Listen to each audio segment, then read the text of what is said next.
JaceWaltersRecreation here, the Young Artists of Junkie Media. Here was Ryan Bass, the director of NASP and the IBO 3D. So, I went on the website and read about the NASP program. So, it's made for kids, I saw that. And then it says it's bring people together, and it teaches kids how to focus, self-control, discipline, and patience. What in there teaches them that? Well, it's... Let me back up a little bit. NASP was created for an in-school. It's an in-school program, and it is run mostly by wildlife agencies across the country. I was game warden for 25 years in South Carolina, and I was the state coordinator, so I ran NASP in South Carolina. And then you go out and you work with teachers in the schools that want that program, and you train them through the NASP training, and then they take the archery and teach an archery curriculum to their students at school. And the good thing about NASP is it's not a club sport. It's not a club class. They teach it as part of the curriculum during PE, which makes it available to every kid. So you're not only getting kids that are already interested in archery, now we're getting kids who's never been introduced to it and possibly would never be introduced to it if we didn't do it. So that is what is so unique about NASP. I mean, over 14,000 schools teach NASP in the United States or across the world. And, they're reaching over 1 million kids a year, well over 1 million kids a year, teaching archery. And, what that does, it brings all those kids together. And what we're seeing is not every kid's a jock. Not every kid plays football, baseball, basketball. You're now seeing kids get up there and can shoot archery and go, realize I can do this regardless of my physical stature or background or whatever. And, everybody can do it. So it gives them that confidence, and it introduces them to the sport of archery. And why that's important to us at IBO is, and as an industry, is we need more people involved in archery, and that's good for the industry. So that's a little bit about NASP. I think that's really cool because at my school we don't do that. So I think it's really cool that a lot of kids, over 14,000 you said, schools, get that opportunity to do that, and I think that's really cool. Yeah, it takes a teacher and an administration from a school to want it. Reach out to their state coordinators across the country. There's 47 states that are in the program right now. There's still a few states that are not doing NASP, but 47 states do NASP. So it enables all those kids to be involved in archery. And then once they've completed that in-school portion, then they can put together a team. They can go out and shoot at local events, state events, national events. Our national tournament for the National Archery Schools program in Louisville, Kentucky every year is the Guinness Book of World Records largest archery tournament every year. So it's 15,000 kids shooting an archery tournament over a 3-day span. We'll have 6,000 of those shooting NASP IBO 3D, shooting the 3D targets versus the bullseye targets. Which also makes that the largest 3D archery tournament. So, yeah, it's really neat to see that many kids getting involved in archery, and we know what that'll do for us down the road. We're already seeing it over on the IBO. Yeah, that's very cool. So you got hired in November of 2016 to manage the IBO NASP part. So how's that been going for you so far? It's going good. Up until obviously, this past year with COVID, but it's going good. Is what we wanted to do when NASP and IBO joined forces, which was a natural fit. You got two nonprofits that have an urge to continue archery. NASP side bringing all these kids in from schools, and then IBO being a nonprofit organization that fights for bow hunting rights. So it was a natural fit. So they hired me to go out to the states and offer to run state tournaments, promote the NASP IBO 3D, and then to continue to grow that program nationwide and worldwide. So, up until this past year, past March, we were doing really good, a lot of growth, massive amounts of growth, seeing the number of kids shooting 3D archery. And then, another goal of ours was to start getting those kids over, or those youth archers, over from the in-school portion to shooting real 3D archery, which is IBO. Yeah, that's very cool. what did you do before the IBO? So before the IBO, like I said, I was a game warden. I was a South Carolina law enforcement officer, so I was a game warden for 25 years. And then my last 3 years with the state, I ran youth programs. So I ran the National Archery in Schools program for South Carolina. I ran a youth hunting program, as well as a shotgun program for kids. So that's what I did. I retired. President Brian Markham approached me about running this program. Asked me, he knew I was close to retirement, and hired me over to come to IBO and run the program. What did you do to change the program in that? Well, I mean, there wasn't a lot of changing to be done. It just needed somebody to run it. Like I said earlier, with NASP Bullseye is run by by law enforcement officers or wildlife agencies across the country.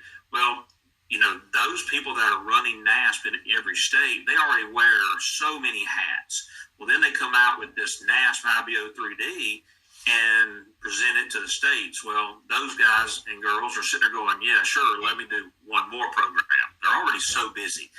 So it really needed somebody that could take it and run it, that it was their sole purpose. And so that's what I was able to do. So I was able to retire, come to IBO, and take the NASP IBO 3D and commit everything I've got to it. So it was a matter of me just working with those state coordinators that I already knew them from being peers with them. So I was able to reach out to them, work with them, and just promote that program and to help it grow. So it wasn't a lot of changing to do.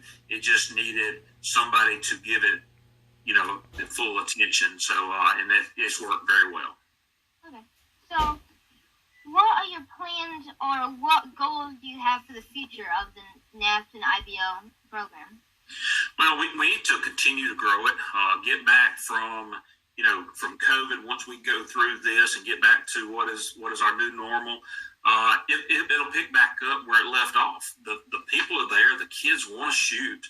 That hasn't changed. So it's a matter of picking up where we left off and continue to grow. One of our big pushes is out west. We're really strong on the East Coast and Midwest. Those western states, there's very little 3D archery out west. Out west is mostly field archery and those type of things. So there's very little 3D. So we got an opportunity to go out west with it and really help promote it out there. We already are doing a Western National with NASP, and it's growing very well. But we can get out there and really do a lot more out west. So that's one of our goals, is to push west. Okay, so what is the IBO, and what makes an IBO shoot different from any other event? So the International Bow Hunting Organization was founded in 1984. So what the IBO is a nonprofit organization that fights for bow hunting rights. So we pair up with like-minded organizations like the Sportsman's Alliance, that we want to fight for bow hunters, make sure that bow hunting always has a future. So that is what the IBO does. Well, we have that mission to promote, encourage, and foster the sport of bow hunting. Well, that mission, it takes money. So we're not a tournament organization, so to speak, but we use tournaments to raise funds to fight for the mission of protecting bow hunting. So that's an IBO event, is what we use those events to raise funds to meet our mission. Now, that's from an organizational standpoint, that we are a nonprofit versus a for-profit. That's why we do the tournaments. Now, at a tournament, what sets us apart and what makes an IBO event different, as you know, you shoot IBO, is that it's very important to us that IBO, which was created 3D archery, it's unknown distance. So, when you step up at a stake at an IBO event, you got to be able to look at a target and go, okay, that's 22 yards. It's 32 yards. As a bow hunter, that's important, to be an ethical bow hunter, to be able to judge distance and make those clean, ethical shots. Well, we know, an argument that people would have, we have rangefinders. Well, we also know that doesn't always play. You don't always have that opportunity. So it's important to be able to judge distance. So that's what you see. We are very much a family organization. We strive ourselves on being a family organization that an entire family can come shoot. So we're just structured a little bit different, but the unknown yardage is one of our big events, and then how our courses or how our ranges are set up. If you've been to any other type of event, it's a little bit different. When you come to an IBO event, it's all about, when you get to that next target, what's the scene of that next target? It's a different scene every time you get to a target. And we can do a lot with animals, to help to almost trick an archer. How do you take their feet away and things like that, to make it a little harder for it. So it's very challenging. So that's what's different about our events.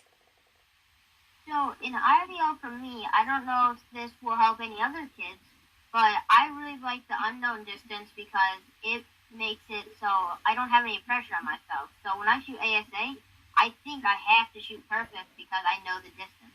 But That's right. I know the distance, and I end up shooting. Yeah, I mean, when it comes to IBO, there's more in it with IBO. IBO, you have to get to the stake, you have to judge the distance, and then execute the shot. Other events, it is strictly that. If it's a known, you step up to a stake, you already know it. So you take that pressure completely off the archer, and it is just about making a shot. It just happens to be on a 3D animal. So that unknown distance is very important to the IBO. Yeah. So what is the IBO doing to encourage new youth archers to come shoot? Well, youth archery has been around with the IBO since the inception of IBO. We've always had, so it's nothing new, but, we've always had female youth. We've had cub classes, all of our YMR classes. Well, then when NASP come along, and now the NASP IBO 3D, we look and we go, okay, we got these millions of kids that are shooting 3D archery. We need to get them over to IBO shooting 3D archery, real 3D archery on an IBO range. Well, how do we do that? Well, a lot of it's marketing and making sure that they even know, where, what IBO is. As you know, IBO is very strong in the Midwest and in the North. That's where IBO country is. But we got kids that shoot NASP all over the country. So it's important that we make sure that everybody knows what the IBO is and what we stand for and what we do. Well, how do we get those kids over to 3D archery? Well, we want them to feel comfortable. So we created, 2 years ago, we created the Genesis class. In NASP, every kid shoots the same bow, same arrows. Everything is identical. That way you make it a fair, point where every kid can shoot the same equipment. So we created that Genesis class where they can bring that NASP bow and arrows the same that everybody else shoots, and they come shoot 3D archery. So we created a Genesis class with a Genesis stake. So that way mom and daddies parents don't have to go out and spend thousands of dollars on another setup, on another bow to get them started in 3D archery.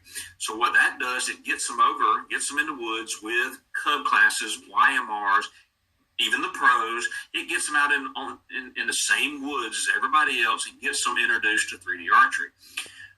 And so they shoot the Genesis class. Well, we know they're going to shoot that Genesis class 1, 2, maybe 3 years maximum. And you know what's going to happen? That's going to strike that interest, and then they're going to go out and buy a bigger bow. Then they're going to switch over, shoot cub classes with you. They're going to shoot female use, YMRs, and then graduate up from there and go shoot our higher classes like a hunter class or whatever it may be. So, but we had to create something for those kids so when they got there, they were comfortable. You take an archer that shot nothing but a NASP bow, a Genesis bow in school, and then they picked up a Hoyt. I see a Hoyt down there. They pick up a Hoyt and try to come compete for the first time on a range with you. It could be very discouraging. They don't know what's going on. They don't understand how IBO works. So now you got kids that shoot that Genesis bow, and now they're shooting. Now, what's been very, very interesting is we're re-energizing parents that used to shoot, that quit shooting for whatever reason, to raise their family, for work or whatever. Well, now they've got kids that are coming to the IBO shooting the Genesis class, and mom and dads are now, and brothers and sisters are now picking up a bow, and they're shooting as well. Again, the whole family shooting. So that was something that we did to encourage those archers from the NASP side to come over and shoot real 3D archery with the IBO. Well, thank you very much for taking your time. I think what you're trying to do is really awesome, and what you are doing is really awesome. Thank you. So, thank you again for taking your time today to do this with me. Jace, thank you very much. We look forward to seeing you this year.